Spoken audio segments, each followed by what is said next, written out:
উম্মা সালমা রাদিয়াল্লাহু আনহার riwayat قالت قال رسول الله صلى الله عليه وسلم أيما امرأة ماتت زوجها عنها راض دخل الجنة رواه الترمذي তিরমিজি শরীফ মধ্যে হাদিস বয়ান করেন আম্মা জান উম্মা সালমা রাদিয়াল্লাহু আনহা আর মা রাসূলের বিবি রাসূলে ফরমাই দে আইয়ুমা ইমরাতিন মাতাত যে হনগ্য মহিলা মায়া বুয়া বিবাহ করি বাদে মজ্জে বিয়াতা মায়া হইন মরার হতাহত দিয়া যে হনগ্য বিয়াতা মায়া বুয়া বিয়া করি বাদে মরে গিয়ে কই ওয়াজাউজুহা আনহা রাদিন মরে দক্তম মাদে মায়া বুয়াই বাল্লয়রে নিজের স্বামী রাজি নিজের বেড়া রাজি দইতো গিলি আল্লাহ নবী বয়ান দে ও মায়া বুয়া তহন টেনশন করান করিব আল্লাহ নবী নিজে বয়ান করে দে দখলাতিল জান্নাহ মজ্জদন তুই মরার সাথে সাথে জান্নাতত গিয়ে দে সুবহানাল্লাহ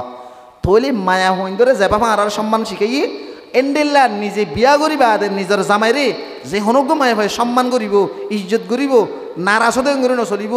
মায়া ভয় বেরিয়েও আল্লাহ তাবারক ওয়া তাআলা মরিবার সাথে সাথে জান্নাত দিব হদে সুবহানাল্লাহ হন্ডিল্লা লাভমান জিনিস দুনিয়া মেনা আরাত নো মাওল বই নাইনল বাফল বাই এনর সলাফর একমাত্র দুয়ান চিজ সায়রে এক নম্বরত জান্নাত দুই নম্বরত জাহান্নাম জাহান্নামর আযাব সায়রে জাহান্নামত তুন বাঁচা করিব জান্নাত নিয়ামত তুনিরে জান্নাত যাবলা চেষ্টা করা করিব তুনি আর পৃথিবীর জমিনের মধ্যে নেক আমল বালা আমল খারাপ কাম ইন আল্লাহ তাআলা এই দুয়ান আমালে সালিহত দা বুরা আমল দা বালা আমল দাহাই দিয়ে বালা আমল করলে জান্নাত যাবে বুরা আমল বললে জাহান্নামে যাবে তুনি আর তুন বুরা আমল তোর বাঁচি জান্নাত যাবলা দিয়ে এদুন চেষ্টা করা করদি এই জান্নাতত পৌঁছি পারবে কি করিলে রাসূল বয়ান করে দি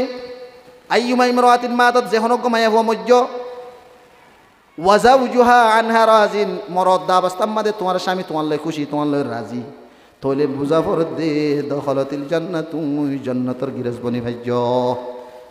তোলে জামাইয়েন্দ্রের এভাবে সম্মান আচরণ করা পড়িব যেনে জামাইয়ের মন্দির নারাজ নতাকে খুশি থাকে কারণ কি আল্লাহ তুই জান্নাত থাকল্লা আর মেন মকসদ মানে জান্নাত আর কিছু নয় নামাজ পড়া ভরতে জান্নাত যাবেল্লা রোজা রাখা ভরতে জান্নাত যাবেল্লা জিকির করা ভরতে জান্নাত যাবেল্লা তসবিহ তাহলিল করা ভরতে জান্নাত যাবেল্লা কোরআন তেলাওয়াত করা ভরতে জান্নাত যাবেল্লা আরো যেদিন নাকি বালা আমল করা ভরবে কিন জান্নাত যাবেল্লা করা ভরত দইতে গেলি যদি নিজের স্বামীর প্রতি যদি আচরণ চরিত্র বালাওত দইতে গেলি স্বামী যদি খুশিয়ত দইতে গেলি তাহলে তুই জান্নাতর গিরজ বনি না পারনে এতাল্লাহ হইম দে ও মা অল বই নাই নল অনারায়ন কি করিবা স্বামীর সম্মান করিবা যতটুকু ফারন নাফর মানে ঘরের দইতে গেলে ফারদে তরিগালে নসিহা করিবা নারাজ নমান করি গুসা নমান করি নসিহাত করিবা খেলাই খেলাই করি আদর করি করি করি জন্নতর গিরজ বনতে মনে হলি মায়ে হইন তো নিজের স্বামীর খেদমত করা ফুরিবে তাহাত করা ফুরিব তোরা যদি হস্তা দইতে গেলে সবার সাথে জীবন যাপন করাবলে চেষ্টা করা ফুরিব অবদাসী যদি জুলুম ঘরের দইতে গেলে ইয়া নম্বর দিয়ে নাফর মানে বুঝুম শরীয়ত মজিদ